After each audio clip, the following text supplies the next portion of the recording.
ने के लिए है भाई। 21 मार्च आज तारीख है मेरे दोस्तों, शाम के 6 बज रहे हैं। ट्रिग्नोमेट्री त्रिकोणमिति की पहली क्लास हम शुरू करने वाले हैं। एडवांस मैथ का बहुत ही प्यारा चैप्टर ट्रिग्नोमेट्री त्रिकोणमिति। ठीक है मेरे प्यारे दोस्तों, त्रिकोणमिति क्लास 1 है। ये मेरा 3 साल पुराना फोटो है, अब तो मेरी शक्ल बदल गई है इससे काफी। ठीक है भाई, लेकिन जोश जज्बा वही है, एक्सपीरियंस बढ़ गया है केवल। हाँ जी, कैसा लग रहा है आपको जी? कैरविल एप्लीकेशन पर ये एक लाइव बैच चल रहा है मेरे दोस्तों। ये इस चैप्टर की पहली क्लास है, मैंने पब्लिक फ्री करी हुई है, यूट्यूब पे भी ये क्लास चल रही है। ठीक है बच्चिए, शुरू करते हैं मेरे दोस्तों। देखिए ये जो चैप्टर है ट्रिग्नोमेट्री, जिन बच्चों ने 9वीं क्लास में, 10वीं क्लास में, 10th क्लास में त्रिकोणमिति पढ़ा है ना, जो मैथमेटिक्स से पढ़ाई किए हैं या जिनका गणित अच्छा था बचपन में, उनके लिए चैप्टर बहुत इंटरेस्टिंग, बहुत मजेदार है। और उनको मैं जो भी पढ़ाऊंगा मेरे प्यारे भाई, वो उनके लिए केवल एक रिवीजन की तरह होगा। लेकिन जो आर्ट वाले हैं, जो कॉमर्स वाले हैं, जिन्होंने कभी त्रिकोणमिति पढ़ाई नहीं है, उनके लिए चैप्टर एक सरदर्द की तरह है। लेकिन फिर भी मैं इसको इस तरीके से पढ़ाऊंगा कि दोनों तरफ के बच्चे, दोनों टाइप के बच्चे जो है वो एक लेवल पे आके पढ़ पाए, समझ पाए, सीख पाए। ठीक है मेरे प्यारे दोस्तों, ये एडवांस मैथ का चैप्टर है। ये बैंकिंग के पेपर में, स्टेट एग्जाम में, पुलिस के, टीचिंग के एग्जाम में नहीं पूछा जाता है। ये केवल और केवल सेंट्रल गवर्नमेंट के एग्जाम, एसएससी वगैरह में और सीडीएस डिफेंस के पेपर में ही आता है। ठीक है प्यारे बच्चों, आपको सारा सिलेबस वही पढ़ना है जो आपने 10वीं की बोर्ड की क्लास में पढ़ा था। कुछ भी एक्स्ट्रा नहीं है, कुछ भी नया नहीं है। जो हम 10th क्लास में पढ़ते थे ना त्रिकोणमिति, वही त्रिकोणमिति हमको यहां पर दोबारा से पढ़नी है। बस अप्रोच बदल जाएगी। पहले जो है हम बहुत लंबा लंबा फॉर्मूला लगा के डिटेल में सॉल्व करते थे, अब हमको कम से कम लिख के जल्दी जल्दी सॉल्व करना है। बस यही रहेगा मेरे दोस्तों। ठीक है, तो क्लास को शेयर कर देंगे मेरे प्यारे भी सभी लोग। अगर मैं इस चैप्टर के एग्जाम में वेटेज की बात करूं तो भाई जितने प्री के पेपर होते हैं उनमें 25 सवाल आते हैं, और 25 सवाल में मेरे दोस्तों त्रिकोणमिति से 2 से 3 क्वेश्चन त्रिकोणमिति से पूछे जाते हैं। 25 क्वेश्चन में से 2 से 3 क्वेश्चन त्रिकोणमिति के होंगे प्री के पेपर में, चाहे आप सीजल का पेपर दें, चाहे सीएचएसएल का पेपर दें, चाहे आप सिलेक्शन पोस्ट का पेपर दें। उसके बाद जो हमारा सीपीओ का पेपर है उसमें 50 क्वेश्चन होते हैं, और 50 क्वेश्चन में से मेरे प्यारे भाई 3 से 4 क्वेश्चन आपके त्रिकोणमिति से पूछे जाते हैं।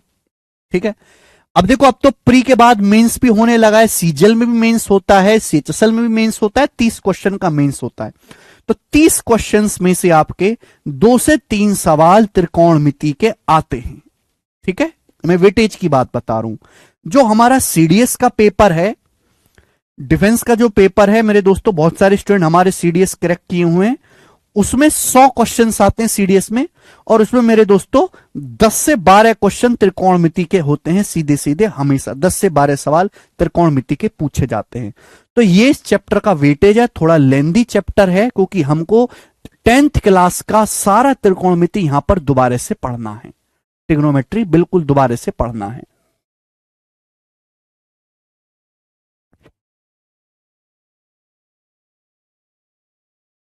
ओके, ठीक है भैया। तो इसका एग्जाम में वेटेज काफी ज्यादा है, तो बहुत प्यार से, ढंग से, धीरे धीरे धीरे धीरे आपको जो है यहां पर समझना है। ओके, चलिए शुरू करते हैं मेरे प्यारे भाई। ट्रिग्नोमेट्री या त्रिकोणमिति, प्यार से समझिएगा मेरे प्यारे भाई, सभी लोग ध्यान से समझिएगा। देखो ये जो सारा का सारा चैप्टर है त्रिकोणमिति, ये एक ही त्रिभुज के इर्द गिर्द घूमता है, समकोण त्रिभुज, राइट एंगल ट्राइंगल। ये जो चैप्टर है त्रिकोणमिति, ये एक ही त्रिभुज के सहारे बनाया गया है, वो है राइट एंगल ट्राइंगल, समकोण त्रिभुज। राइट एंगल ट्राइंगल यानी कि समकोण त्रिभुज, राइट एंगल ट्राइंगल, या फिर हम इसको कहते हैं हिंदी में समकोण त्रिभुज। मेरे प्यार भाई, आपके सामने यहां पे एक राइट एंगल ट्राइंगल, एक समकोण त्रिभुज दिखाया गया है मेरे प्यारे भाई, जिसमें ये वाला जो एंगल है मेरे दोस्तों 90 डिग्री का कोण है। ये जो एंगल है मेरे दोस्तों कितने डिग्री का है, ये वाला जो कोण है ये 90 डिग्री का है। तो समकोण त्रिभुज एक ऐसे त्रिभुज को कहते हैं मेरे प्यारे भाई जिसमें एक कोण 90 डिग्री का होता है। त्रिकोणमिति जो चैप्टर है वो समकोण त्रिभुज के इर्द गिर्द ही घूमता है, ठीक है ना। मतलब इस त्रिभुज से पूरी मैथ की एक नई ब्रांच शुरू हो गई, उसको नाम दिया गया त्रिकोणमिति, समकोण त्रिभुज। समकोण त्रिभुज या राइट एंगल ट्राइंगल एक ऐसा त्रिभुज होता है जिसमें एक कोण 90 डिग्री का होता है। ठीक है प्यारे बच्चों, आप बोलोगे हाँ जी सर। अच्छा, एक बात ये समझिएगा कि किसी भी त्रिभुज के तीनों कोणों का योगफल 180 डिग्री होता है। किसी भी त्रिभुज के तीनों कोणों का योगफल कितना होता है, 180 डिग्री होता है। मैं अगर आपसे कहूं प्यारे बच्चों कि ये वाला कोण 90 डिग्री है, तो बाकी दोनों कोणों का योग 90 डिग्री बचेगा। बाकी दोनों कोणों का योग 90 डिग्री होगा कि नहीं होगा? भाई त्रिभुज के तीनों कोणों का योग 180 होना चाहिए। अगर ये 90 डिग्री है तो बाकी दोनों का योग 90 डिग्री बचेगा। 90 जमा 90 180। अगर मैं आपसे एग्जाम्पल के लिए पूछूं कि ये वाला कोण 48 डिग्री का है, तो आप हमें ये बताओ कि ये वाला कोण कितने डिग्री का बचेगा। फिर ये वाला कोण कितने डिग्री का बचेगा? आप में से हर कोई बच्चे बात जानता है कि किसी भी त्रिभुज के तीनों कोण को जोड़ के 180 आना चाहिए। ये समकोण त्रिभुज है। समकोण त्रिभुज में एक कोण 90 डिग्री होता है, तो बाकी दोनों कोणों का योग भी 90 होना चाहिए। बच्चों अगर ये 48 है तो ये कितना बचेगा? 90 में से 48 आपको घटाना पड़ेगा। 90 डिग्री में से 48 आपको घटाना पड़ेगा। 90 में से 48 घटाने पर बच्चों कितना आएगा? 42 डिग्री। तो ये वाला जो कोण है मेरे दोस्तों 42 डिग्री का होगा, 42 डिग्री का होगा। बात समझ में आई? यानी कि समकोण त्रिभुज में एक कोण 90 डिग्री होता है और बाकी दोनों कोण 90 डिग्री से छोटे होते हैं।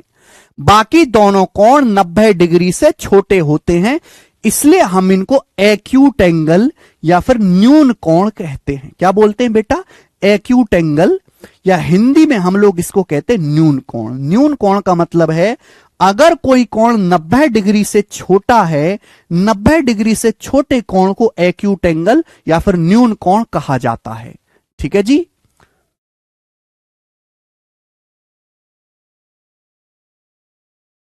ओके, आप बोलोगे हाँ जी सर बिल्कुल सही। देखो ये 48 डिग्री है, ये 42 डिग्री है, ये दोनों कोण 90 डिग्री से छोटे होंगे।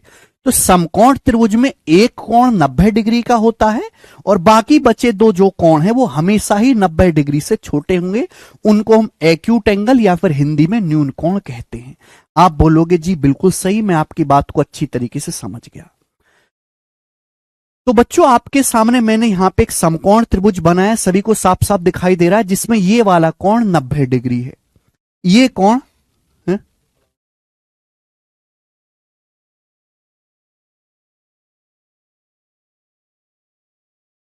ठीक है, ये कोण 90 डिग्री है, ये थीटा है। तो बच्चों आप मुझे बताओ ये वाला कोण कितना होगा?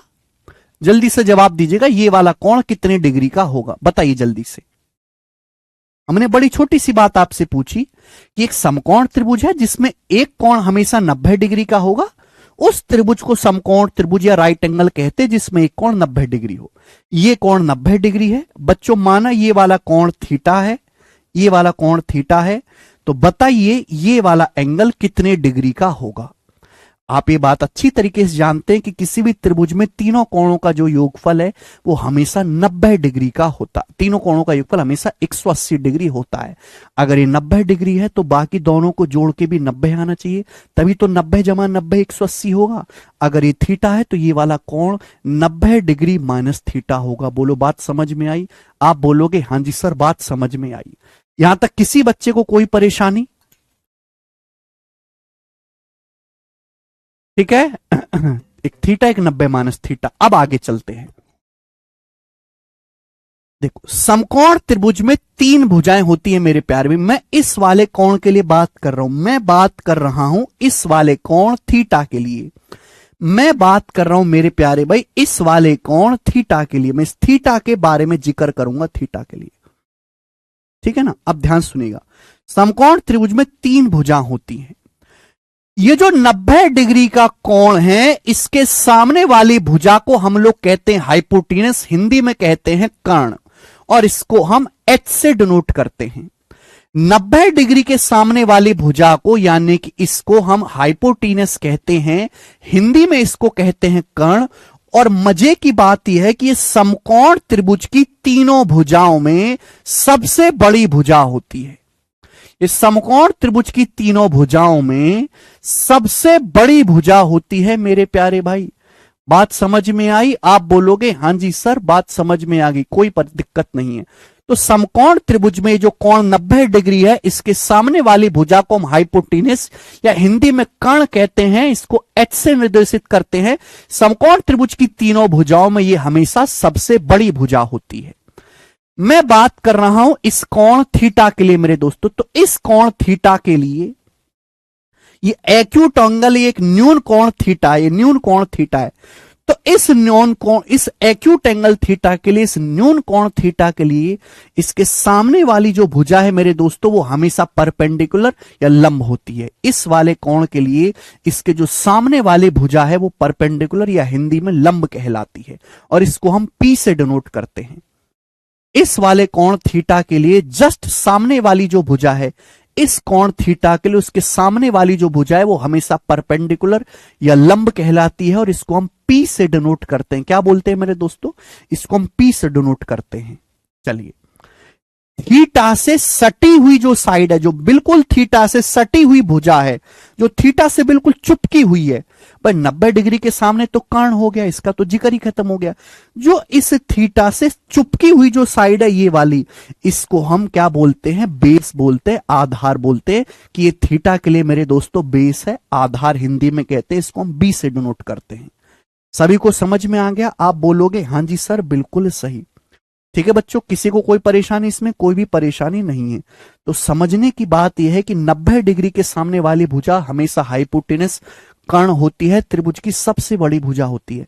अगर हम इस वाले कोण थीटा के बारे में बात कर रहे हैं, तो इस कोण थीटा के लिए इसके सामने वाली जो भुजा है वो हमेशा लंब कहलाती है।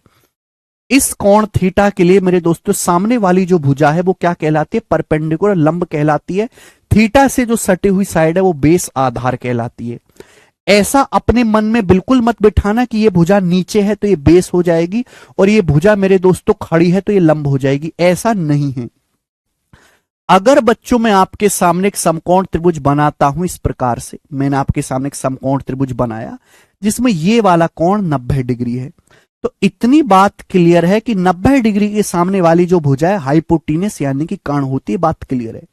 लेकिन बच्चों अगर मैं इस वाले न्यून कोण की बात करता हूं, अगर मैं इस एक्यूट एंगल की बात करूं, इस वाले न्यून कोण की बात करूं, मैं अगर इस वाले कोण की बात करूं, तो ध्यान से सुनिएगा, इस वाले कोण एल्फा के लिए, इस कोण एल्फा के लिए लंब क्या होगा?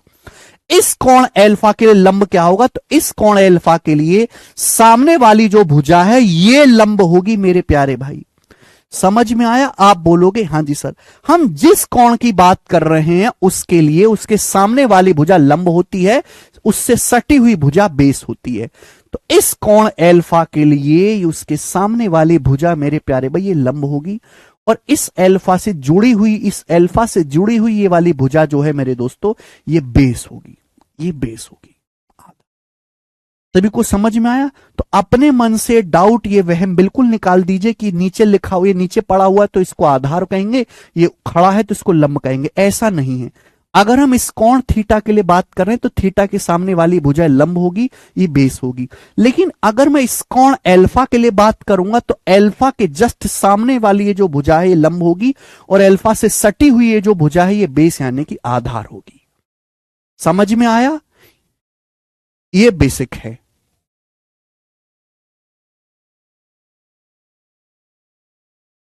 मुझे लग रहा है आपको ये बात एकदम अच्छी तरीके से समझ में आई है, इसमें कोई भी परेशानी नहीं है। आगे चलते हैं मेरे दोस्तों। अब तो ये मैंने अभी आपको ये समझाया कि समकोण त्रिभुज में लंब आधार कर्ण क्या होता है, यही समझाया मैंने।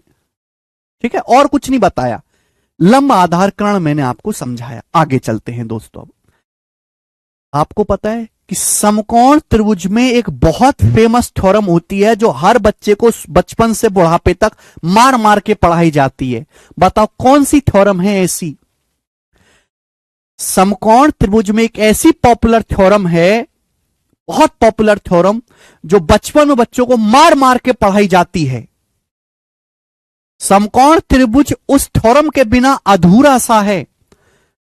हर बच्चे को 9वीं 10वीं 11वीं 12वीं जब तक वो पूरी पढ़ाई उसकी खत्म नहीं होती, हर जगह वो थ्योरम आती है मेरे प्यारे दोस्तों। कौन सी थ्योरम है ऐसी? बहुत सही, पाइथागोरस थ्योरम, बिल्कुल सही। तो आगे आपके सामने मेरे दोस्तों वही अगला कंसेप्ट आएगा, पाइथागोरस थ्योरम। सब लोग अपनी कॉपी में हेडिंग डालेंगे मेरे दोस्तों, पाइथागोरस थ्योरम या पाइथागोरस प्रमेय। सब लोग अपनी कॉपी में हेडिंग डालेंगे बच्चों, पाइथागोरस थ्योरम या पाइथागोरस प्रमेय। बच्चों ये आपके सामने समकोण त्रिभुज है, जिसमें ये वाला जो कोण है भाई साहब, ये कोण 90 डिग्री का है। ये कोण कितने डिग्री का है बच्चों? ये कोण 90 डिग्री का है, ये कोण 90 डिग्री का है। क्लियर है? आप बोलोगे हां जी सर बिल्कुल सही, ये कोण 90 डिग्री का है। ठीक है, चलो अब आगे चलते हैं मेरे प्यारे भाई। तो पाइथागोरस थ्योरम, पाइथागोरस मैथमेटिशियन का नाम है, उन्हीं के सम्मान में इस थ्योरम को पाइथागोरस थ्योरम कहते हैं। उन्होंने ये बताया कि किसी भी समकोण त्रिभुज में 90 डिग्री के सामने वाली जो भुजा है कर्ण, हाइपोटेनस, ये सबसे बड़ी भुजा होती है। और किसी भी समकोण त्रिभुज में हाइपोटेनस का जो वर्ग है, कर्ण का जो वर्ग है, बाकी दोनों भुजाओं के स्क्वायर के योग के बराबर होता है। हाइपोटेनस का जो वर्ग है, कर्ण का जो वर्ग है, बाकी जो दो भुजाएं हैं परपेंडिकुलर, बेस, लंब और आधार, उनके वर्गों के योग के बराबर होता है। ठीक है ना? हाइपोटेनस का वर्ग बराबर होगा परपेंडिकुलर का स्क्वायर प्लस बेस का स्क्वायर। समझ में आई बच्चों क्या आपको मेरी बात? आप बोलोगे हां जी सर बात अच्छी तरीके से समझ में आई, इसमें कोई तकलीफ नहीं। हाइपोटेनस का जो वर्ग होगा वो perpendicular square plus base square के बराबर होता है। ये पाइथागोरस थ्योरम है किसी भी समकोण त्रिभुज में, चाहे वो कैसा भी हो, रंग रूप उसका कैसा भी हो। ठीक है? तो किसी भी समकोण त्रिभुज में हाइपोटेनस का जो स्क्वायर है वो perpendicular square plus base square के बराबर होता है। बच्चों अगर मैं आपसे यहां से परपेंडिकुलर की वैल्यू पूछूं, अगर मैं आपसे यहां पे लंब का मान पूछूं तो कैसे आएगा मेरे प्यारे भाई? जल्दी से जवाब दीजिएगा। देखो अगर बच्चों में यहां से पी स्क्वायर आपसे निकालने के लिए कहूं तो बी स्क्वायर इधर आ जाएगा, तो आप बोलोगे हाँ सर ये हो जाएगा h square minus b square, h square minus b square. Clear है? आप बोलोगे हाँ जी सर बिल्कुल सही, ये हो जाएगा। मैं दोनों तरफ से अंडर रूट अगर मैं लूंगा तो पावर 2 हट जाएगी, दोनों तरफ से अंडर रूट लूंगा तो पी की वैल्यू क्या आ जाएगी? Under root h square minus b square. P की वैल्यू क्या आएगी? Under root h square minus b square. सभी को समझ में आया? आप बोलोगे हाँ जी सर समझ में आया। यानी कि अगर आपको समकोण त्रिभुज की कोई दो भुजाएं दे रखी हैं, कोई भी दो भुजाएं आपको दी हुई हैं, तो पाइथागोरस थ्योरम लगा के आप तीसरी भुजा की लंबाई निकाल सकते हो। ठीक है बच्चों? आप बोलोगे हां जी सर बिल्कुल सही, कोई भी दिक्कत नहीं है। बच्चों अगर मैं आपको यहां से बेस की वैल्यू निकालने के लिए कहूं कि बेस की वैल्यू क्या आएगी जल्दी से बताओ, तो मेरे प्यारे भी पी स्क्वायर उधर चला जाएगा, h square minus P square, ये बेस का स्क्वायर आएगा। आपको बेस का मान निकालना है तो इसका अंडर रूट लेना पड़ेगा, इसका अंडर रूट। यानी कि किसी भी समकोण त्रिभुज में बच्चों अगर आपको दो भुजाएं दी हुई हैं, ठीक है, तो आप पाइथागोरस थ्योरम लगा के वहां पे तीसरी भुजा आसानी से निकाल सकते हो। ठीक है? आगे चलें, यहां तक किसी बच्चे को कोई परेशानी? आप बोलोगे नहीं सर हमको यहां पर कोई भी परेशानी नहीं है। ठीक है? बिल्कुल धीरे धीरे धीरे धीरे मैं पढ़ा रहा हूं बेसिक से। देखो मेरा ना त्रिकोणमिति का एक लेक्चर पड़ा हुआ है यूट्यूब पे, 3 साल पुराना लेक्चर है, ये स्लाइड भी काफी साल पुरानी है। उस लेक्चर को आप देखना। उस लेक्चर में मेरी जो स्पीड थी, मैंने उस स्पीड को 5 गुना धीरे कर दिया है, पता है? 5 गुना धीरे, 5 गुना धीरे कर दिया है। जो बात मैंने अभी तक आपको 20 मिनट में पढ़ाई है ना, उस लेक्चर में मैंने ये बात 3 मिनट में पढ़ा रखी है, 3-4 मिनट में। देखना, आप सर्च करना ट्रिग्नोमेट्री लेक्चर 1 गगन सर यूट्यूब पे। ऐसा इसलिए नहीं कि मैं स्लो हो गया हूं बेटा, मैं तो और खूंखार हो गया हूं, बालक स्लो हो गए बालक बहुत स्लो, बहुत बेकार बालक हो गए भाई। मतलब हम ये कहते हैं ना कि देश के नेता बहुत खराब हैं, गंदे हैं, अधिकारी बहुत खराब हैं, भाई स्टूडेंट से ज्यादा लीचड़ नहीं है कोई भी। रील देख देख के उनकी सोचने समझने की क्षमता इतनी खराब हो चुकी है, इतने स्लो हो चुके हैं, उनका पेशेंस इतना खराब हो चुका है और दिल के इतने कमजोर, मतलब कोई थोड़ी सी डांट भी लगाओ तो रोने लगते हैं। बहुत बिल्कुल बेकार बालक, एकदम घटिया।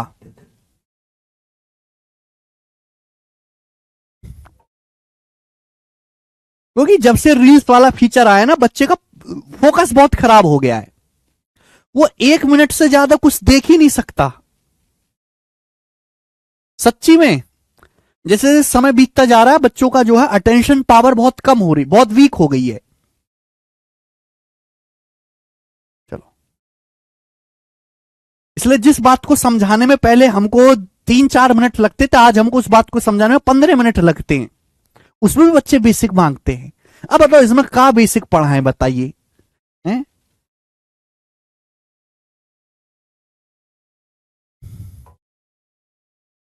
चलिए, समझ में आया? आप बोलोगे हाँ जी सर समझ में आया। चलो अब मैं आपसे बड़ी छोटी सी बात पूछूंगा।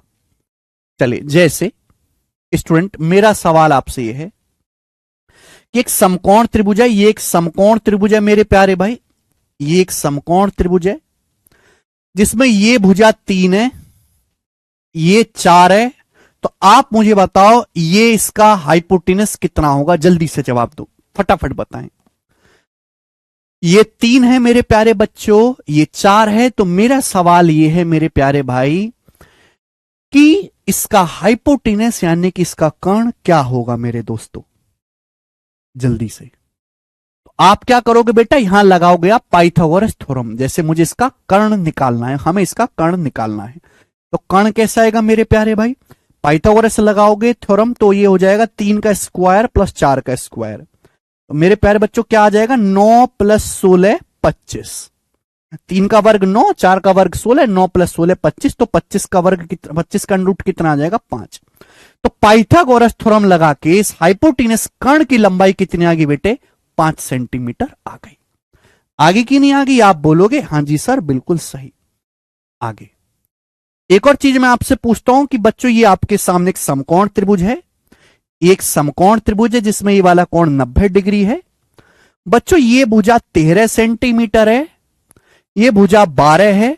तो आप हमें ये बताएं कि ये वाली भुजा कितनी होगी? ये भुजा कितनी होगी? जल्दी से आप मुझे बताएं,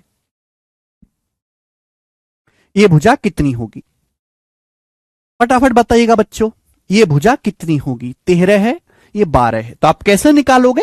हमने अभी पढ़ाया कि समकोण त्रिभुज में अगर आपको 2 भुजाएं दी हुई हैं तो तीसरी भुजा निकालने के लिए हम लोग पाइथागोरस थ्योरम का इस्तेमाल करते हैं। हमको ये भुजा निकालने, तो इसका वर्ग क्या आएगा मेरे दोस्तों? क्वेश्चन मार्क का वर्ग क्या आएगा मेरे प्यारे भी? जल्दी से बताइएगा भाई। हाइपोटेनस में से 13 स्क्वायर में से 12 का स्क्वायर घटा देंगे। अब 13 का वर्ग होता है मेरे प्यारे बच्चों 169। 13 का वर्ग 169, 169 में से 144 घटाएंगे तो 25 आएगा। 169 में से 144 घटाएंगे तो कितना आएगा? 25 आएगा। तो ऐसे क्वेश्चन मार्क की वैल्यू कितनी आ जाएगी मेरे दोस्तों? अंडर रूट लेंगे 5। तो पाइथागोरस थ्योरम जब मैंने यहां से लगाया तो इसकी वैल्यू मेरे प्यारे भाई क्या आ गई? 5 आ गई। इसकी वैल्यू कितनी आ गई? 5 आ गई। समझ में आई? आप बोलोगे सर बहुत बढ़िया, ये आसान सी बात है। तो बेटे मैं आपसे पूछना चाहूंगा कि यहां पे आपको मैंने 2 चीज दिखाई। ये एक समकोण त्रिभुज है जिसकी भुजाएं 3, 4 और 5 सेंटीमीटर। एक समकोण त्रिभुज है जिसकी भुजाएं 3, 4 और 5 सेंटीमीटर है। 3, 4 और 5। तो ये भी एक समकोण त्रिभुज है जिसकी भुजाएं 5, 12 और 13 हैं। जिसकी भुजाएं कितनी है? 5, 12 और 13। 13 क्या है? सबसे बड़ी भुजा है, हाइपोटेनस है कर्ण। यानी कि मेरे दोस्तों ये ऐसे समकोण त्रिभुज है जिसकी भुजाएं इंटीजर हैं, पूर्णांक हैं। जिसकी जो भुजाएं हैं मेरे दोस्तों वो इंटीजर है, यानी कि पूर्णांक है। पूर्णांक आप समझते हैं, जो दशमलव वगैरह में या रूट में ना हो, इसमें दशमलव या अंडर रूट ना हो। 1, 2, 3, 4 ये जो गिनती होती है ना, 1, 2, 3, 4, 5, 6, 7, 8, 9, 10, 11, 12, 13, इनमें दशमलव नहीं आता, अंडर रूट नहीं आता, इनको हम पूर्णांक बोलते हैं मेरे प्यारे भाई। तो 3 4 5 5 12 13 ऐसे समकोण त्रिभुज की पूर्णांक भुजाएं हैं जो पाइथागोरस थ्योरम को सेटिस्फाई करते हैं। 3 4 5 और 5 12 13 एक समकोण त्रिभुज की भुजाएं हैं और पूर्णांक भी हैं मेरे दोस्तों, इंटीजर साइड्स हैं, इंटीजर साइड्स। अब ध्यान से सुनिएगा मेरे दोस्तों, ध्यान से। अगर मुझको पहले से ये याद होता, अगर मुझको पहले से याद होता कि 3 4 5 एक समकोण त्रिभुज है, तो क्या मुझे पाइथागोरस थ्योरम लगाने की जरूरत पड़ती? नहीं जरूरत पड़ती। अगर मुझे पहले से याद होता कि भाई 3 4 5 समकोण त्रिभुज की भुजाएं होती हैं, तो मैं सीधा लिख देता ये कि 3 है, ये 4 है, कितना होगा 5। अगर मुझे पहले से पता होता कि 5 12 13 समकोण त्रिभुज की भुजाएं होते, 5 12 13 एक समकोण त्रिभुज बनाते हैं जिसमें 13 सबसे बड़ी भुजा कर्ण होगा, ये 12 है, तो तीसरी भुजा निकालने के लिए मैं सीधा लिख देता 5। मुझे पाइथागोरस थ्योरम लगा के टाइम वेस्ट नहीं करना पड़ता।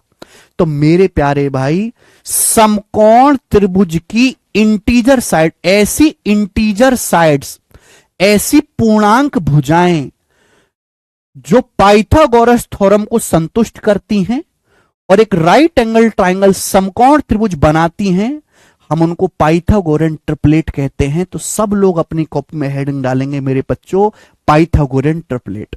पाइथागोरन ट्रिपलेट क्या है मेरे प्यारे भाई?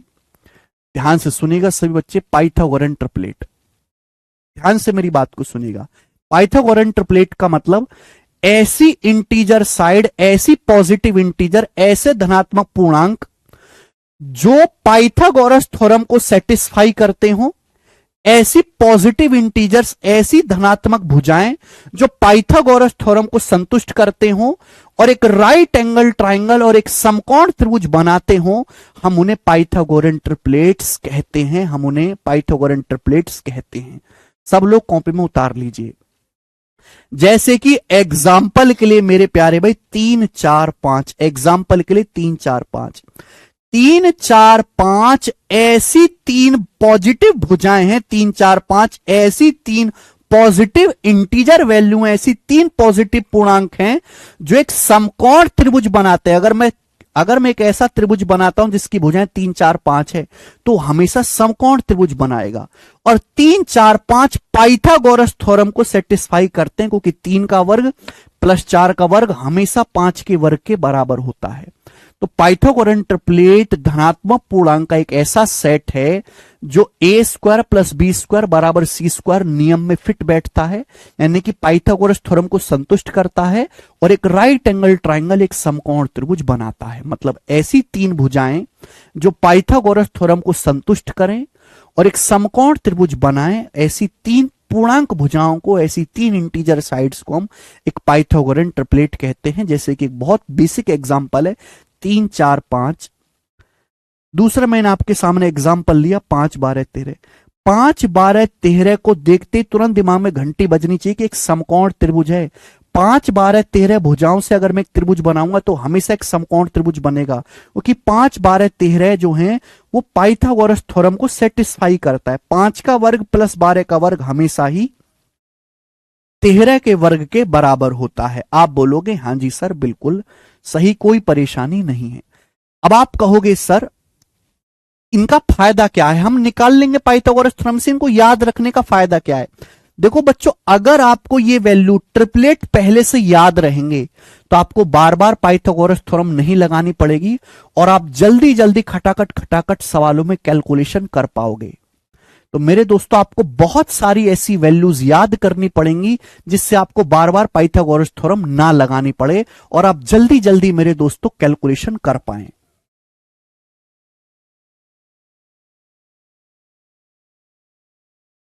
ठीक है भाई। पाइथागोरन ट्रिपलेट मेरे प्यारे भाई ध्यान से सुनिएगा, ऐसी 3 पॉजिटिव वैल्यूज, ऐसी 3 पॉजिटिव इंटीजर्स जो पाइथागोरस थ्योरम के इस नियम को संतुष्ट करते हैं, ए स्क्वायर जमा बी स्क्वायर बराबर सी स्क्वायर, और एक राइट एंगल ट्राइंगल समकोण त्रिभुज बनाते हैं, हम उन्हें पाइथागोरन ट्रिपलेट कहते हैं। एग्जाम्पल के लिए 3 4 5 5 12 13 ये पाइथागोरन ट्रिपलेट है, क्योंकि ये हमेशा पाइथागोरस थ्योरम को संतुष्ट करेंगे और एक समकोण त्रिभुज बनाएंगे। ऐसे बहुत सारे पाइथागोरन ट्रिपलेट हैं जो आपको पहले से याद होने चाहिए।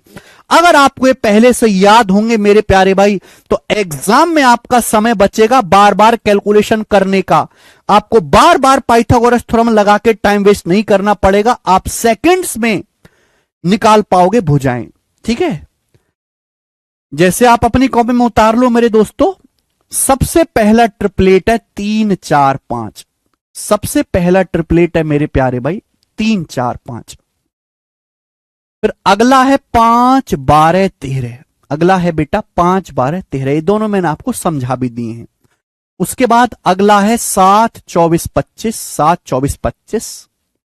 और उसके बाद अगला है 8 15 17। 7 24 25। फिर अगला है बेटा 8 15 17। 7 24 25। अगला है 8 15 17। फिर अगला क्या है बच्चों? अगला है 9 40 41। 9 40 41। 11 60 61। 9 40 41 11 60 61। ये आपको बैठ के रटने की जरूरत नहीं है। या आपको बैठ के रटने की जरूरत नहीं। हम इतने सवाल प्रैक्टिस करेंगे, हम इनको इतनी बार देख लेंगे कि आपको याद हो जाएंगे। ऐसा नहीं कि आप बैठ के इसको केमिस्ट्री की टेबल की तरह याद करो, नहीं करना पड़ेगा। हम इतने सवाल इस पर प्रैक्टिस करेंगे, इतनी बार हम इससे गो थ्रू होंगे कि अपने आप याद हो जाएंगे। ये त्रिकोणमिति में भी आता है, ये ज्यामिति में भी आता है, ये मेंसुरेशन में भी आता है। ठीक है ना? 9 40 41 11 60 61। फिर आगे आएगा बच्चों 12 35 37। 12 35 37। 13 84 85। 13 84 85। 13 84 85। ठीक है बच्चों, आगे चलते हैं। 16 63 65। 16 63 65। 16 63 65। 20 21 29। 16 63 65। 16 63 और 65। फिर आगे है बच्चों 20 21 और 29। 20 21 29। ध्यान से सुनिएगा मेरे प्यारे भाई। अगर आप आज से 5 साल पहले तैयारी किए होते ना, अगर आप आज से 5 साल पहले तैयारी किए होते, तो मैं केवल आपको इतनी ही चीज पढ़ाता, मैं केवल आपको इतना ही याद करने के लिए बोलता कि 5 साल पहले मेरे दोस्तों इतना कंपटीशन ही नहीं था, इतने सोर्स ही नहीं थे ना, इतने ज्यादा सवाल बनाने पड़ते थे। आज से 7-8 साल पहले जाएं तो पेपर ऑफलाइन होता था, और जब पेपर होता था ऑफलाइन तो वे 3 शिफ्ट में पेपर होता था। वह एक शिफ्ट में आते 25 सवाल, 3 शिफ्ट में आते थे 75 सवाल। 75 सवाल में पूरे भारत का, पूरे सीजीएल का पेपर हो जाता था। आज पेपर है ऑनलाइन, आज वही बनती है 40 शिफ्ट। एक शिफ्ट में तो पेपर हो नहीं सकता, कंप्यूटर चाहिए ऑनलाइन पेपर कराने के लिए। एक शिफ्ट में 25 सवाल, तो 40 शिफ्ट में मोटा मोटी 1000 सवाल बनते हैं। तो जहां पहले 75 सवाल में काम चल जाता था एग्जामिनर का, 75 सवाल ही नए बनाने पड़ते थे, आज वही सेम पेपर कराने के लिए एग्जामिनर को 1000 नए सवाल बनाने पड़ते हैं। तो जब सवाल नए बनाने पड़ रहे हैं और वो बार बार इन्हीं ट्रिपलेट को देता रहेगा, तो बताओ चीजें रिपीट नहीं होने लगेंगी भाई? अगर बार बार इन्हीं पे सवाल बनाता रहेगा तो बेटा एक ही साल में कई ही सवाल एक जैसे डल जाएंगे। तो क्या हो गया कि भी जब सवाल ज्यादा बनाने पड़े एग्जामिनर को, तो एग्जामिनर को अपना दायरा भी बढ़ाना पड़ा। ठीक है ना? एग्जामिनर को अपना विकास भी करना पड़ा। इसलिए मेरे दोस्तों हमको इनसे, इस सोच से आगे भी बढ़ना पड़ा। तो आगे के ट्रिपलेट मेरे दोस्तों अभी नई नई जो है जड़ है। गलत टाइम पे पैदा हुए मेरे दोस्तों आप। 5 साल पहले नौकरी लगना आसान था। अब जैसे अगर आप आज से सपोज 5 साल बाद तैयारी करो, खुद से निकालना पिकालना नहीं है धीरज कुमार, याद करना, निकालने का टाइम ना है बेटा। पेपर में ये निकालने पिकालने का टाइम ना है, निकालना नहीं है, याद करना है, तुरंत लिखना है, तुरंत। निकालने में तो 2 मिनट जाएगा, 20 सेकंड जाएगा निकालने में, तो 20 सेकंड होता ही नहीं है पेपर में। ठीक है भाई? तो हमको मेरे दोस्तों अब इसके आगे भी ध्यान रखना पड़ेगा। क्लियर है? ओके, चलिए 28 45 53। 28 45 53 काफी फेमस ट्रिपलेट है। 28 45 53। 28 45 53। 28 45 53। फिर आगे बच्चों 33 56 65। 33 56 65। 28 45 53। 28 45 53। फिर आगे है 33 56 65। 28, 45, 53, 33, 56, 65। पर आगे 36, 77, 85, 36, 77, 85, 36, 77, 85, 36, 77, 85 और 39, 80, 89, 39। ये भी बहुत पॉपुलर हो रहा है आजकल, ये 39, 80, 89 बहुत सवाल आ रहे हैं। 39, 80, 89, 39, 80, 89 मेरे प्यारे भाई, ठीक है। देखो ये स्लाइड भी 3 साल पुरानी है बेटा। इन 3 सालों में और भी नए ट्रिपलेट आ गए हैं। एक तो है मेरे दोस्तों 65, 72, 97, ध्यान रखिएगा, 65, 72, 97, 65, 72, 97, 65, 72, 97, 65, 72, 97 और है 20, 99, 101, 20, 99, 101, 65, 72, 97 और 20, 99, 101, 65, 72, 97, 20, 99, 101 और सबसे आखिर में है 48, 55, 73, 48, 55, 73, 48, 55, 73, 48, 55, 73, 48, 55, 73, 48, 55, 73, 48, 55, 73 मेरे दोस्तों। तो ये जो ट्रिपलेट है मेरे प्यारे भाई, ये मैंने जो लिखे हैं 2 अंकों की संख्याएं। 3 अंकों की संख्याओं के भी ट्रिपलेट होते हैं ना, 3 अंकों की संख्याओं के भी ट्रिपलेट होते हैं, लेकिन उतने हाई लेवल तक एग्जामिनर नहीं जाएगा ना, आपको उनको याद करने की जरूरत है। 2 अंकों की संख्याओं में यही ट्रिपलेट हैं सीमित, यही आपको याद रखने हैं, इनसे ज्यादा बाहर का क्वेश्चन नहीं बनेगा, ठीक है ना। चलिए कॉपी में उतार लो मेरे दोस्तों,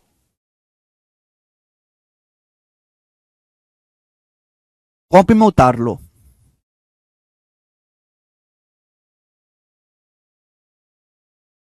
3, 4, 5, 5, 12, 13, 7, 24, 25, 8, 15, 17, 9, 40, 41, 11, 60, 61, 12, 35, 37, 13, 84, 85, 16, 63, 65, 20, 21, 29, 28, 45, 53। एक ये इंपॉर्टेंट है मेरे प्यारे भाई, जो मैं बता दे रहा हूं आज के दुनिया के हिसाब से इंपॉर्टेंट है। 28, 45, 53, 39, 80, 89, 39, 80, 89, 48, 55, 73, 48, 55, 73, 36, 77, 85, 65, 72, 97 ये ट्रिपलेट है मेरे प्यारे भाई, आपको याद रखना है। मतलब ये समकोण त्रिभुज की राइट एंगल ट्राइंगल की ऐसी भुजाएं हैं जो पाइथागोरस थ्योरम को सेटिस्फाई करती हैं और एक समकोण त्रिभुज बनाती हैं। ये ऐसी इंटीजर वैल्यू हैं, ऐसी पूर्णांक भुजाएं हैं जो एक समकोण त्रिभुज बनाती हैं और पाइथागोरस थ्योरम को संतुष्ट करती हैं, सेटिस्फाई करती हैं। इनको याद रखने का फायदा क्या है अभी बताते हैं मेरे दोस्तों, ध्यान से सुनिएगा। इनको याद रखने का फायदा क्या है, जैसे मैं आपसे पूछूं, जैसे बच्चों मैं आपसे पूछता हूं, ध्यान से सुनिएगा कि एक समकोण त्रिभुज है, ये भुजा 7 है, ये 7 है, ये 90 डिग्री है, ये 24 है, ये 24 है, तो आप मुझे बताओ ये कितना होगा, ये कितना होगा जल्दी से। ये 7 है, ये 24 है मेरे दोस्तों, ये कितना होगा जल्दी से बताओ बेटे। अगर आप ये भुजा निकाल सकते हो, पाइथागोरस थ्योरम लगा के आप ये भुजा निकाल सकते हो, लेकिन उसमें टाइम तो लगेगा, 20 सेकंड तो लगेगा, लेकिन पेपर में 20 सेकंड का समय है ही नहीं हमारे पास, पेपर में बहुत कम समय होता है, इसलिए हमको ये याद करना पड़ता है कि 20 सेकंड का काम 1 सेकंड में हो, ठीक है। तो बेटे देखो ये दिखाई दे रहा है आपको 7, 24, ये 25 क्या है, देखो जो सबसे बड़ी भुजा होगी वो हमेशा कर्ण होगी, सबसे बड़ी भुजा हमेशा कर्ण होगी। 25 क्या है मेरे प्यारे में 25, ये 25 मेरे दोस्तों सबसे बड़ी भुजा है। 7 है 24 तो सबसे बड़ी भुजा मेरे दोस्तों कर्ण कितना आ जाएगा, 25 आ जाएगा। क्लियर है, बात समझ में आई। आप बोलोगे हाँ सर बात समझ में आई, कोई भी इसमें दिक्कत नहीं है। अब जैसे हम आपसे ये पूछने लगे मेरे प्यारे भाई, ये बताओ कि ये 37 है, ये 35 है, आप हमें ये बताओ मेरे दोस्तों कि ये वाली भुजा कितनी होगी, जल्दी से ये भुजा कितनी होगी।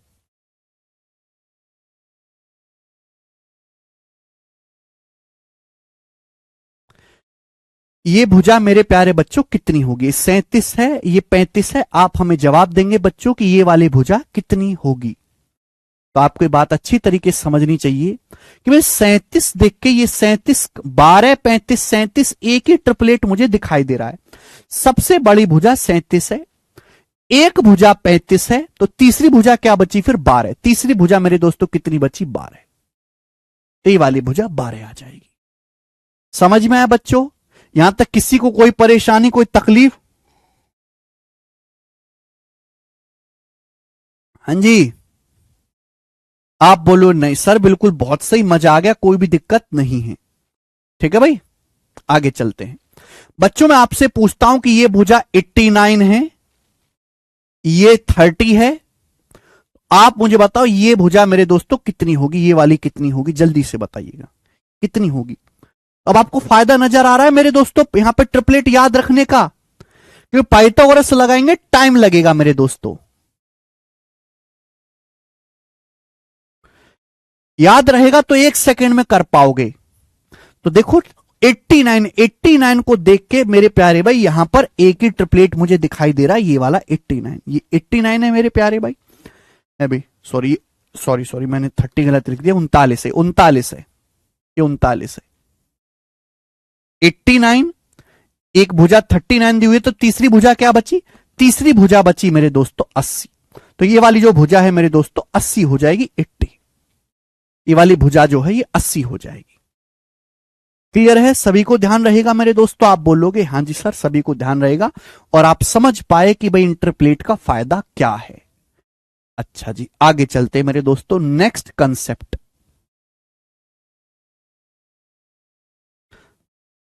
आगे चलते हैं मेरे दोस्तों, नेक्स्ट कंसेप्ट।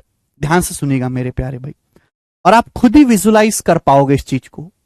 भाई आपको ये बात अच्छी तरीके से पता है, मैंने पढ़ा भी दी कि जैसे 3, 4, 5 एक समकोण त्रिभुज है, 3, 4, 5 एक समकोण त्रिभुज, एक राइट एंगल ट्राइंगल है। 3, 4, 5 एक समकोण त्रिभुज है बच्चों, एक राइट एंगल ट्राइंगल है। ठीक है, अच्छा अगर मैं इसकी हर भुजा को दुगना कर दूं, अगर मैं इसकी हर भुजा को दुगना कर दूं तो बताओ क्या आ जाएगा? भाई 3 का दुगना करूंगा तो 6 हो जाएगा, 4 का दुगना करूंगा, अगर मैं इसकी हर भुजा को दुगना कर दूं, 3 का दुगना करूंगा तो 6 हो जाएगा, 4 का दुगना करूंगा तो 8 हो जाएगा, 5 का दुगना करूंगा तो 10 हो जाएगा। ठीक है, अगर मैं इसकी हर भुजा को दुगना कर दूं, दुगना, हर भुजा को दुगना कर दूं, तो समकोण त्रिभुज की हर भुजा को दुगना कर दूंगा तो देखो समकोण त्रिभुज भी ऐसे बन जाएगा। दिखाई दे रहा है मेरे प्यारे भाई आपको? अभी मैंने इसकी हर भुजा को दुगना कर दिया, 3 का भी मैंने दुगना कर दिया 6, मैंने 4 का भी दुगना कर दिया 8, बच्चों मैंने 5 का भी दुगना कर दिया 10। ये अभी भी समकोण त्रिभुज ही रहेगा, बस यहां पे हर भुजा दुगनी तो हो गई, हर साइड दुगनी तो हो गई बेटा। देखो इसको खींचकर डबल कर दिया, जैसे गुब्बारा है ना, गुब्बारे को फुला के डबल कर दिया है ना, गुब्बारे में हवा भर के डबल कर दे, लेकिन गुब्बारा रहेगा तो वैसा ही देखने में। तो 3, 4, 5 एक समकोण त्रिभुज है, मैंने इसकी भुजा को डबल कर दिया तो 6, 8, 10 ये भी तो समकोण त्रिभुज ही रहेगा, ये भी तो ट्रिपलेट ही बनेगा। आप बोलोगे हां सर ये भी ट्रिपलेट ही बनेगा। तो अगला कंसेप्ट ये बनता है मेरे प्यारे भाई कि ट्रिपलेट को, किसी भी ट्रिपलेट को अगर आप किसी नंबर से गुणा भी कर दोगे, अगर आप ट्रिपलेट को किसी नंबर से गुणा भी कर दोगे, अगर आप ट्रिपलेट को किसी नंबर से गुणा भी कर दोगे तो भी वो ट्रिपलेट ही रहेगा। समझ में आया? अगर आप ट्रिपलेट को किसी नंबर से गुणा भी कर दोगे तो भी वो ट्रिपलेट ही रहेगा मेरे प्यारे भाई। वो ऐसा नहीं कि कुछ नई चीज बन जाएगी। ठीक है ना? तो बेटा ये जो आपके सामने जो लिखा हुआ है ना, ये बेसिकली इनको हम बोलते हैं बेसिक पाइथागोरन ट्रिपलेट। बेस यही है, अगर मैं इनमें किसी नंबर से गुणा भी कर दूंगा ना मेरे दोस्तों, गुणा भी, तो भी वो ट्रिपलेट ही रहेगा, तो भी वो समकोण त्रिभुज ही रहेगा। आप बोलोगे हां जी सर बिल्कुल सही बात, एकदम क्लियर है।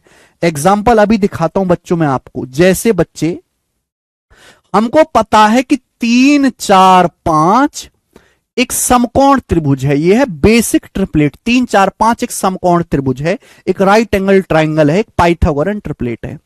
अगर मैं इसकी हर भुजा को डबल कर दूं, अगर मैं इसकी हर भुजा को डबल कर दूं तो क्या हो जाएगा बेटा? 6, 8, 10। 6, 8, 10 भी एक पाइथागोरन ट्रिपलेट ही रहेगा, यह भी पाइथागोरस थ्योरम को सेटिस्फाई करेगा। अगर मैं इसकी हर भुजा को 3 गुना कर दूं, 3 गुना कर देते हैं, 3 तिया 9, 3 चौक 12, 3 पंजे 15, 3 तिया 9, 3 चौक 12, 3 पंजे 15।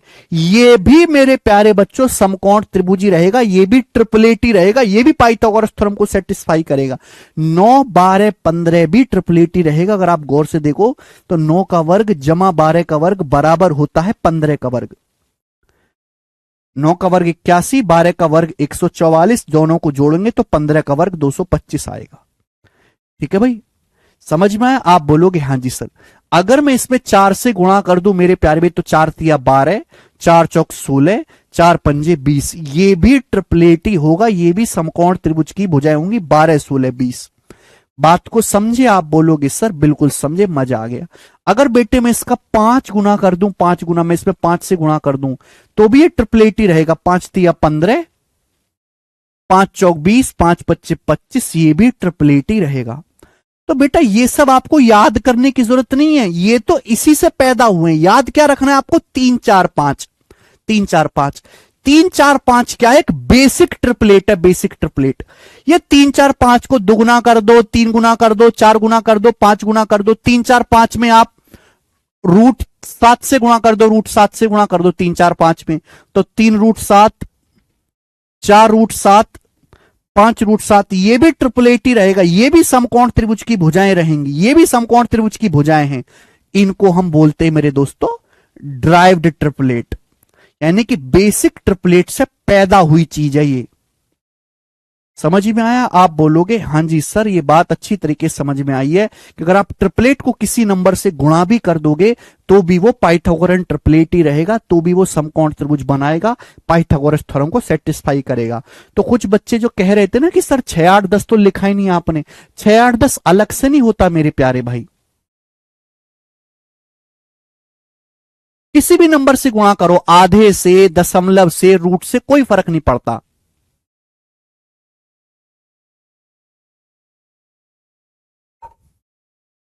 समझ में आया? ट्रिपलेट को किसी नंबर से गुणा करेंगे तो वो पाइथागोरन ट्रिपलेट ही रहेगा।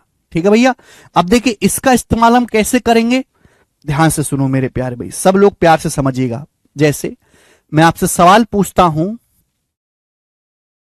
आपसे सवाल पूछता हूं कि ये भुजा है 24, ये 45 है, तो आप मुझे बताओ ये भुजा कितनी होगी? जल्दी से, ये सवाल आ गया आपके सामने। बेटा 24 है, 45 है, तो मेरा सवाल यह है कि बताइए ये भुजा कितनी होगी? जल्दी से बताओ।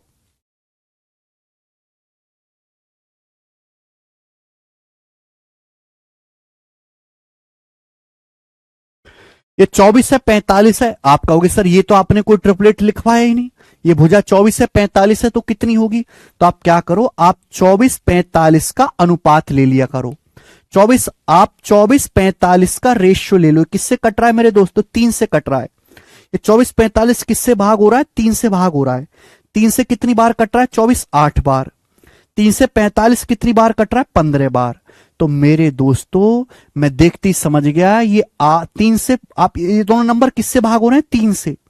ये दोनों नंबर 3 से भाग हो रहे हैं। 3 से कितनी बार कट रहा है? 24 8 बार। 45 कितनी बार कट रहा है? 15 बार। यानी कि यहां 8 15 17 का ट्रिपलेट लग रहा है, 8 15 17 का ट्रिपलेट।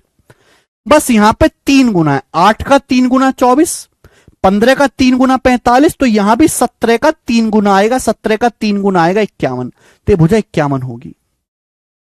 यहां भी 17 का 3 गुना ही आएगा 51।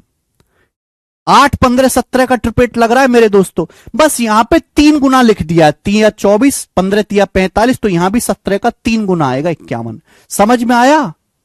परपेंडिकुलर बेस किसे, अरे अभी भूल जाओ आकाश वो चीज, अभी परपेंडिकुलर बेस की बात नहीं चल रही यहां पे।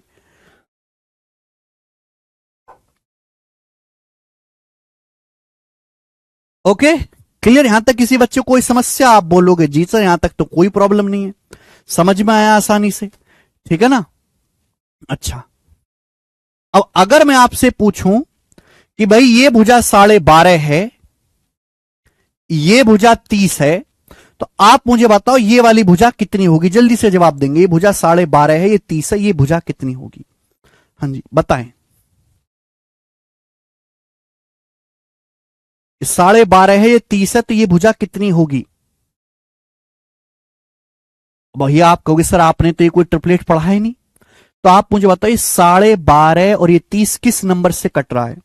12.5 और 30 आप मुझे बताओ किस नंबर से भाग हो रहा है? 2.5 से कट रहा है मेरे दोस्तों, 2.5 से। 2.5 से कट रहा है 2.5 से। देखो 5 से तो कटेगा नहीं, दशमलव है, 2.5 से कट रहा है। 2.5 से कट रहा है जी ये 5 बार, 2.5 पंजे, और 2.5 से कट रहा है मेरे दोस्तों 12 बार।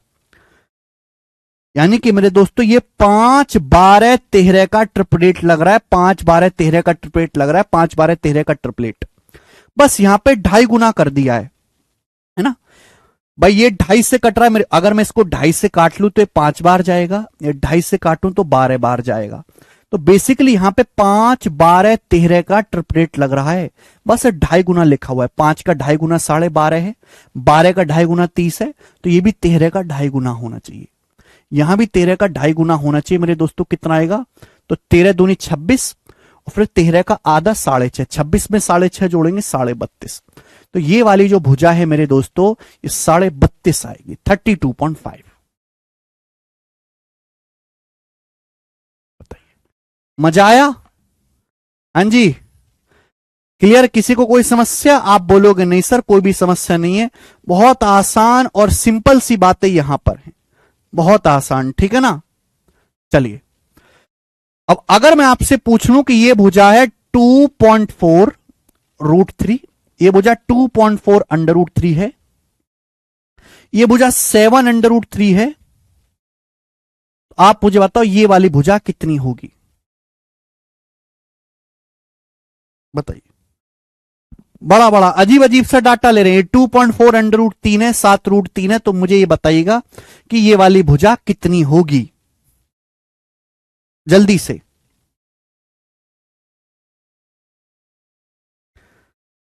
आप कहोगे सर यहां पे आपने कोई पाइथागोरस थ्योरम तो वो तो ट्रिपलेट तो लग नहीं रहा, तो आप क्या लो? रेशियो लो। अब बताओ √3 यहां भी है, √3 यहां भी है, देखो √3 की गुणा यहां भी है, √3 की गुणा यहां भी है, तो यहां भी √3 की गुणा तो होगी, यहां भी √3 की गुणा तो होगी भाई। √3 की गुणा यहां भी है, √3 की गुणा यहां भी है, तो √3 तो यहां भी आना चाहिए। तो ये क्या दिख रहा है आपको? 2.4, ये दिख रहा है आपको 7।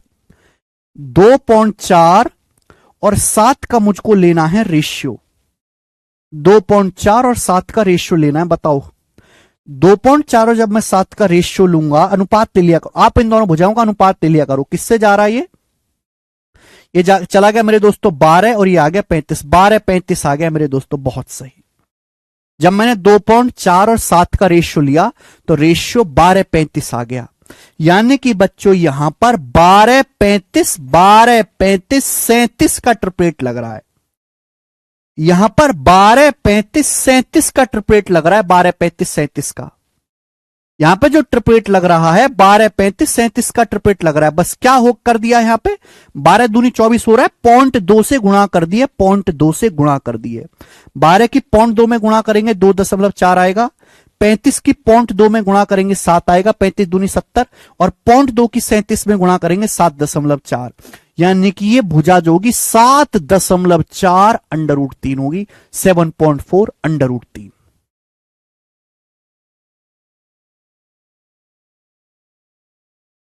पहले आपको ट्रिपलेट पहचानना पड़ेगा कि यहां पे ट्रिपलेट लग कौन सा रहा है। फिर आप देखो ट्रिपलेट का कितने गुना कर दिया।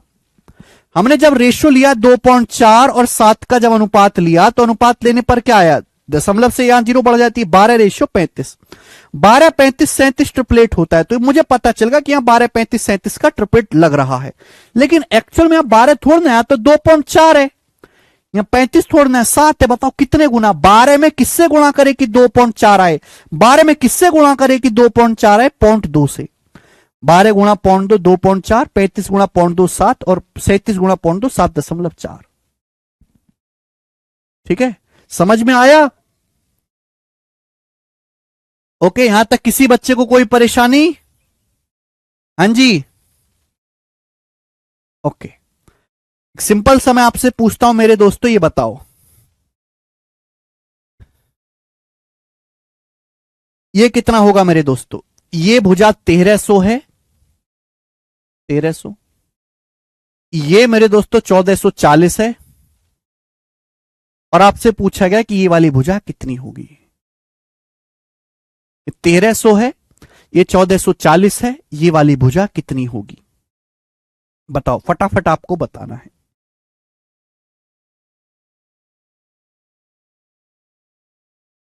ये 1300 है, ये 1440 है, तो आपसे मैं पूछूंगा कि ये वाली भुजा कितनी होगी, फटाफट। तो आप कहोगे सर यहां पे तो पाइथागोरस थ्योरम लगाने में ही हमको नानी याद आ जाएगी, है ना। तो भैया मैंने क्या सिखाया कि आप पहले रेशियो ले लिया करो, ये 1300 और 1440 का अनुपात, पहले आप रेशियो ले लिया करो। रेशियो तो लेना आप जानते हो ना भाई, जानते हो ना ये। आप कहोगे हाँ जी सर, 0 से 0 कट जाएगा, किससे कट रहा है? 2 से 65 बार, 2 से कट रहा है 72 बार, यानी कि 65 72 यहां पे दिखाई दिया मुझे। तो भाई 65 72 का कौन सा ट्रिपलेट है? ये रहा, ये 65 है 72 है, तो कितना आ जाएगा जी? 97। तो 65 72 97 मेरे दोस्तों यहां पे ट्रिपलेट लग रहा है। तो सबसे पहले मैंने अनुपात लेके ये पहचाना कि यहां पे ट्रिपलेट कौन सा लग रहा है, 65 72 97, ये मैंने पहचान लिया। लेकिन यहां 65 72 97 थोड़ा ना लिखा हुआ है, यहां कितना लिखा हुआ है? 65 की किसमें गुणा करें कि 1300 आ जाए? 20 गुना, 65 का 20 गुना लिखा हुआ है मेरे प्यारे भाई, 20 गुना, 65 दूनी 130, ठीक है। तो 20 गुना कर रखा है, 65 का 20 गुना 1300, 72 का 20 गुना 1440, तो यहां भी 97 का 20 गुना आएगा। 97 का 20 गुना क्या होता है? 1800 और 140, 1940। तो 1940 मेरे दोस्तों यहां पे इसका कर्ण आएगा। मुझे लगता है सभी बच्चे समझ पाए हैं, 1940। ठीक है बेटे, कोई दुख तकलीफ परेशानी? ठीक है, तो मैंने आपको काफी सारे एग्जाम्पल दिए कि कैसे आप मेरे दोस्तों ट्रिपलेट, इन बेसिक ट्रिपलेट से बड़ी बड़ी कैलकुलेशन भी कर पाओगे। ठीक है ना। अब आगे चलते हैं मेरे दोस्तों, यहां पर सेकंड चीज मुझे आपको पढ़ानी है। देखो, मुझे अच्छी तरीके से पता है बच्चे को कहां डाउट आएगा और बच्चा कितना कमजोर और मूर्ख है, मुझे अच्छी तरीके से पता है मेरे दोस्त, बहुत अच्छी तरीके से। चलिए, मैंने आपसे पूछ लिया कि ये वाली भुजा 40 है, ये 9 है, आप मुझे बताओ ये वाली भुजा कितनी होगी, जल्दी से बताइए जी। सेकंड केस,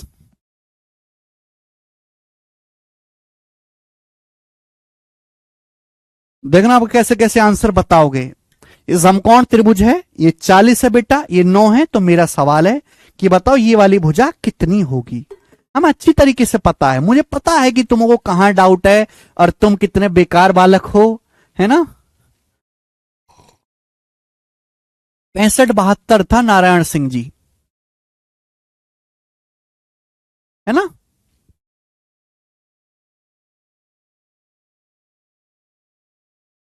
चलो, सब लोगों ने देखा कि भाई 9 40, तो तीसरी भुजा क्या बची? 41, है ना। ये आपका 41 आ जाएगा। सब बच्चों का आंसर कितना आ रहा है? 41। कितने कितने बेकार बालक हो ना तुम, शर्म नहीं आ रही तुमको? गंदे गंदे बालको है, गंदे गंदे। इधर आ जा पहले। मैंने आपको क्या बताया था कि समकोण त्रिभुज में होता है लंब, आधार और कर्ण। 90 डिग्री के सामने की जो भुजा है समकोण त्रिभुज में सबसे बड़ी होती है। ये समकोण त्रिभुज में सबसे बड़ी होती है, सबसे बड़ी भुजा कर्ण होती है, कर्ण। तीनों भुजाओं में सबसे बड़ी जो भुजा होगी वो 90 डिग्री के सामने वाली होगी। अब मैंने आपसे, देखो एग्जामिनर जानबूझ के ऐसे करता है ना, मुझे पता बच्चे कितने खराब हैं। बट ट्रिपलेट आपको याद है, आपने बस एक चीज याद कर ली, 9 40 41। बेटे ट्रिपलेट याद करने का मतलब ये नहीं कि कॉमन सेंस दुकान के बाहर रख दो। 9 40 41 तो तब लगा पाएंगे जब कर्ण, सबसे बड़ी भुजा क्या? 41, जब 41 आपका कर्ण हो। अगर बेटे सवाल ये होता कि ये 9 है, कर्ण 41 है, तब ना जाके आप ये भुजा 40 बताते, सबसे बड़ी भुजा तो 41 होती। सबसे बड़ी भुजा 41 होनी चाहिए थी, हाइपोटीनियस। ऐसा कैसे हो सकता है कि कर्ण 40 हो और ये भुजा 41 हो? ये हो सकता है क्या? ये हो सकता है क्या?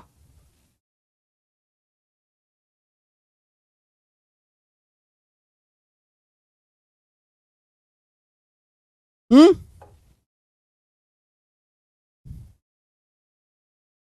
ये हो सकता है क्या? ये नहीं हो सकता भाई, ये तो संभव ही नहीं है, ये तो प्रकृति के विपरीत चला गया। बताइए।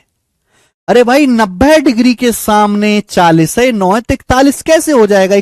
वो तो तभी लगता ना जब आपका हाइपोटेनस 41 होता, ये 9 होता मेरे प्यारे भाई, तब ये 40 आता। आपको पता होना चाहिए कि ये ट्रिपलेट मेरे दोस्तों तभी ये काम करेंगे जब यहां सबसे बड़ी भुजा को कर्ण बनाया जाए। जैसे आप 5 सबसे बड़ी भुजा है तो 5 कर्ण होना चाहिए, 13 सबसे बड़ी भुजा है, 5 12 13 में 13 कर्ण होना चाहिए, 7 24 25 में सबसे बड़ी भुजा 25 है तो 25 कर्ण होना चाहिए, 8 15 17 में सबसे बड़ी भुजा 17 है तो 17 कर्ण बनना चाहिए। क्लियर है? आप बोलोगे हाँ जी सर, यहां पर ऐसा नहीं है, तो बेटा यहां पे हमको निखड्ड बेसिक पे जाना पड़ेगा, बिल्कुल छोटे बालक की तरह, एकदम छोटे छोटे मासूम बालक की तरह हमको यहां पे पाइथागोरस थ्योरम लगानी पड़ेगी। हमको यहां पे पाइथागोरस थ्योरम लगानी पड़ेगी। 90 डिग्री के सामने बेटे 40 है और ये 9 है, तो पाइथागोरस थ्योरम के अनुसार ये कितना आएगा? तो √40 का वर्ग माइनस 9 का वर्ग होगा। ऐसे निकालते हैं। अगर कर्ण आपको दे रखा है, कर्ण के वर्ग में से इसके वर्ग को घटा दूंगा तो भुजा आ जाएगी। बताइए, ये समझा है हमने आपको? बेसिक ये लिखा हुआ है, कर्ण के वर्ग में से दी हुई भुजा का वर्ग घटा दोगे तो अगली भुजा आ जाएगी जो निकालनी है आपको। आप बोलोगे हाँ जी सर बिल्कुल सही, नो प्रॉब्लम। कहां गया भाई? भाई तो यहां पे मेरे दोस्तों आपको बिल्कुल बेसिक जो है लगाना पड़ेगा। तो 40 के वर्ग में से 9 का वर्ग घटाएंगे, क्या होता है? 40 का वर्ग होता है 1600, 1600 में से 81 घटाएंगे तो कितना आएगा? √1519।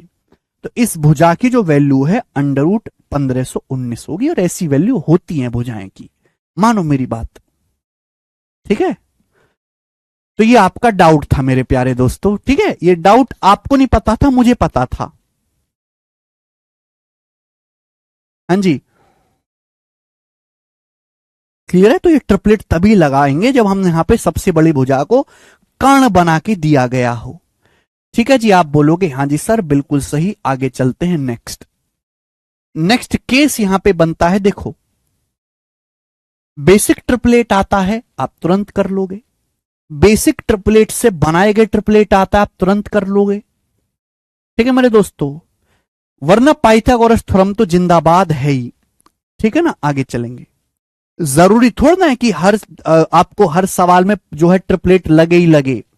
जरूरी थोड़ा ना है मेरे दोस्तों कि हर सवाल में ट्रिपलेट लगे ही लगे। अब जैसे हम आपसे पूछते हैं, जैसे बच्चों हम आपसे पूछते हैं कि ये भुजा जो है आपकी, ये भुजा जो है वो 14 है, बच्चों ये वाली भुजा जो है वो 21 है। आपसे मैं पूछता हूं कि बताओ ये हाइपोटेनस यानी कि कर्ण क्या होगा? चलिए बच्चों जवाब दीजिएगा। हमने आपसे पूछा कि भाई ये समकोण त्रिभुज है, ये भुजा 14 है, ये भुजा 21 है, तो बताइए ये कितना होगा? जल्दी से आप मुझे जवाब दो, जल्दी से करो भाई। 14 21 तो कोई ट्रिपलेट ही नहीं है। अगर मैं 14 21 का रेशियो लूंगा तो 7 से कटेगा 2 3, 2 रेशियो 3 भी कोई ट्रिपलेट नहीं बनेगा। तो भाई ये कोई ट्रिपलेट तो बन नहीं रहा, तो फिर मुझे यहां पे लगानी पड़ेगी पाइथागोरस थ्योरम। अब पाइथागोरस थ्योरम लगाएंगे, आंसर आ जाएगा। भाई हाइपोटेनस की लंबाई कैसे निकालेंगे? अब यहां पे हमको बेसिक से जाना पड़ेगा, इसलिए नियम शॉर्ट ट्रिक सब फेल हो जाता है, बेसिक कभी फेल नहीं होता, हमेशा पता होना चाहिए। ये 14 है 21, तो पाइथागोरस थ्योरम से वाली भुजा कितनी आ जाएगी? √14 का वर्ग जमा 21 का वर्ग, √14 का वर्ग प्लस 21 का वर्ग, ये आ जाएगा। लेकिन इस तरीके से भी कैलकुलेशन करोगे तो मुश्किल रहेगी कैलकुलेशन, है ना? √14 का वर्ग प्लस 21 का वर्ग कितना आ जाएगा मेरे दोस्तों? 14 का वर्ग 196, 21 का वर्ग होता है 441। जब मैं इनको जोड़ूंगा तो 7 9 4 13 का 3 और ये 6, √637, तो ये आ जाएगा √637। ठीक है बच्चे, आप बोलोगे हाँ जी सर बिल्कुल सही। लेकिन मेरे दोस्तों एक बात बताओ, आप बहुत जल्दी इस चीज को कर सकते हैं, बहुत जल्दी, इतना भी आपको टाइम नहीं देना पड़ेगा, सॉल्व करके लिख सकते हैं। से मुझे निकालना है, ये 21 है बेटा, ये 14 है, 21 और 14 दोनों ही संख्याएं किससे कट रही है? दोनों ही नंबर 7 से कट रही है। दोनों ही संख्याएं 7 से कट रही है, 7 से। तो 7 से देखो, ये 21 को क्या लिख सकते हो आप? 21 को लिख सकते हो 7 21, दोनों में 7 कॉमन है।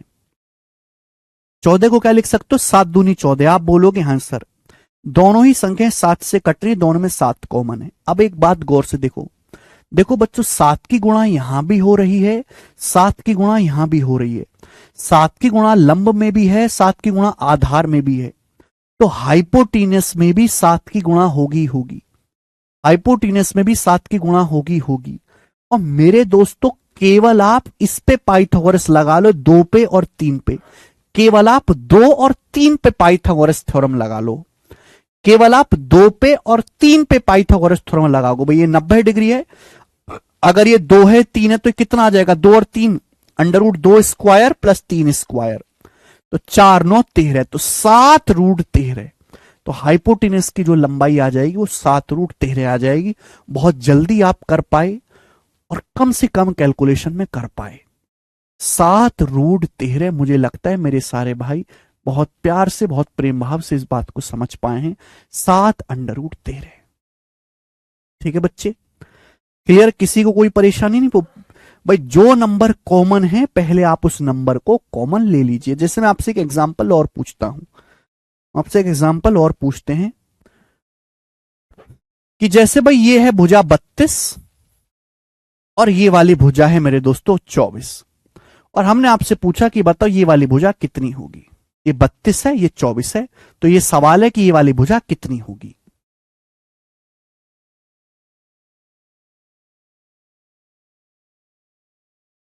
अरे भाई आकाश, भूल जाओ अभी। परपेंडिकुलर और बेस जो वो कोण के आधार पे मानते हैं। किस कोण के बारे में चर्चा कर रहे हैं? अभी यहां कोण का कोई जिक्र नहीं है। ठीक है भाई, कोई भी परपेंडिकुलर कोई भी बेस बन सकता है आकाश जी। ये 32 है, ये 24 है, ये कितनी होगी? भाई ये कोई ट्रिपलेट तो बन नहीं रहा, ये कोई ट्रिपलेट तो बन नहीं रहा। अब हमारे पास क्या बचा इसको सॉल्व करने का? Pythagoras theorem. अगर हम पाइथागोरस थ्योरम लगाएंगे, एग्जैक्ट लगाएंगे, तो कैलकुलेशन ज्यादा होगी। कैलकुलेशन कम करने का तरीका क्या है कि भाई 32 और 24 दोनों नंबर किससे कट रहे हैं बेटे? 8 से कट रहे हैं, 8 से कट रहा है। ये हो जाएगा 8 चौक 32, 8 चौक 32, और ये 24 भी 8 से कट रहा है, 8 तिया 24, 8 चौक 32, ये 24 भी 8 से कट रहा है, 8 तिया 24। आप बोलोगे हाँ जी सर बिल्कुल सही। आप बताओ बच्चों, यहां भी 8 से गुणा हो रही है, यहां भी 8 से गुणा हो रही है, तो यहां भी तो 8 से गुणा होनी चाहिए, यहां भी तो 8 से गुणा होनी चाहिए। आप बोलोगे हाँ सर, यहां भी 8 से गुणा हो रही है, यहां भी 8 से गुणा हो रही है, तो यहां भी 8 से गुणा होनी चाहिए। हर पूरे सिस्टम में 8 से गुणा हो गई है। आप बोलोगे हाँ जी सर। केवल आपको ये 90 डिग्री का कोण है, केवल आपको 4 और 3 पे लगाना है पाइथागोरस। आप बताओ 90 डिग्री के सामने 4 है, ये 3 है, तो आप मुझे बताओ ये कितना आएगा? 90 डिग्री के सामने 4 है, 3 है, कितना आएगा? तो under root 4 square minus 3 square. 90 degree के सामने 4 है, 3 है, तो ये क्या आएगा भैया? ये वाली तो हम लेग से निकाल रहे हैं ना, तो 4 का स्क्वायर 16, 16 में से 9 घटाएंगे 7, रूट 7, तो ये भुजा 8 अंडर रूट 7 हो जाएगी। 8 रूट 7। ले फिर भी 8 इंटू 5 बता रहा बालक। 8 रूट 7 होगा बेटे, 7। 3 4 5 नहीं लगेगा यहां पे ट्रिपलेट। 5 3 4 5 तब लगता जब ये 5 होता। ठीक है भैया, तो ये भुजा जो आएगी 8 रूट 7 आ जाएगी। मुझे लगता है हर भाई को ये बात अच्छी तरीके से समझ में आई है। हाँ जी,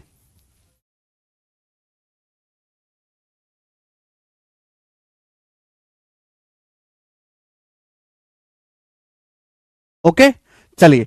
तो बच्चों ये थी आज की आपकी पहली क्लास, जिसमें मैंने आपको बहुत धीरे धीरे ये बताया कि भाई त्रिकोणमिति में 90 समकोण त्रिभुज के इर्द गिर्द घूमती है लंब बेस कर्ण क्या होता है, पाइथागोरस थ्योरम क्या होती है, पाइथागोरन ट्रिपलेट्स क्या होते हैं, कौन कौन से ट्रिपलेट्स आपको याद रखने हैं, ट्रिपलेट्स का इस्तेमाल कैसे करना है, और जल्दी जल्दी भुजाएं कैसे निकाली जाती हैं, ये मैंने आपको आज की क्लास में सिखाया।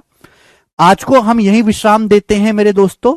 इसके आगे जो है कल की क्लास में मैं आपको त्रिकोणमितीय अनुपात sine cos tan cot sec cosec समझाऊंगा। ठीक है मेरे प्यारे भाई, आज इतना ही छोड़ेंगे। मुझे लगता है कि आपको लेक्चर बहुत ही पसंद आया होगा, समझ में आया होगा। ठीक है भाई, रिवीजन करके जरूर आइएगा, साथ साथ नोट्स बनाते चलो। जो भी मैं आपको छोटी छोटी बातें बताता हूं एग्जाम्पल से, भरपूर एग्जाम्पल से मैं आपको समझाऊंगा कि कहानी भी मैं कितना भी कहता रहूं, कितने भी फॉर्मूले लिखवा दूं, तब तक आपको याद नहीं होंगे, आप उनका इस्तेमाल तब तक नहीं सीखोगे जब तक आपको बहुत सारे एग्जाम्पल ना करवाए जाएं।